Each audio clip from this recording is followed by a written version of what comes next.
നിങ്ങൾ പുതിയ ഉടമ്പടിയിലാണോ?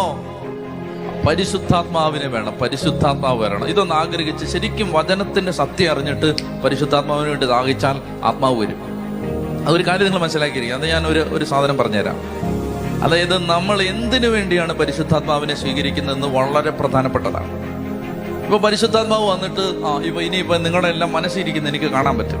എന്നിട്ട് വേണം നിങ്ങളെയൊക്കെ ഒന്ന് വരട്ടെ, നിങ്ങളെ ഒന്ന് ശരിയാക്കാൻ. ഇതിനാണ് ഞാൻ പരിശുദ്ധാത്മാവിന് വേണ്ടി ആഗ്രഹിച്ചുകൊണ്ടിരിക്കുന്നത്. മരിക്കുന്നവരെ ഇങ്ങനെ ആഗ്രഹിക്കാന്നേ ഉള്ളൂ, പരിശുദ്ധാത്മാവ് ഒന്നും വരാനൊന്നും പോകുന്നില്ല. എന്നാൽ ഒരു വ്യക്തി ആഗ്രഹിക്കുകയാണ്, കർത്താവേ എനിക്ക് പാപം ചെയ്യാതെ ജീവിക്കണം, കർത്താവേ എനിക്ക് വിശുദ്ധ ജീവിതം നയിക്കണം, കർത്താവേ എനിക്ക് നിന്നെ സ്നേഹിക്കണം, കർത്താവേ എനിക്ക് നിന്റെ വചനം അനുസരിക്കണം, എനിക്ക് പറ്റുന്നില്ല എൻ്റെ കർത്താവേ, എനിക്ക് പരിശുദ്ധാത്മാവിനെ തരാവോ.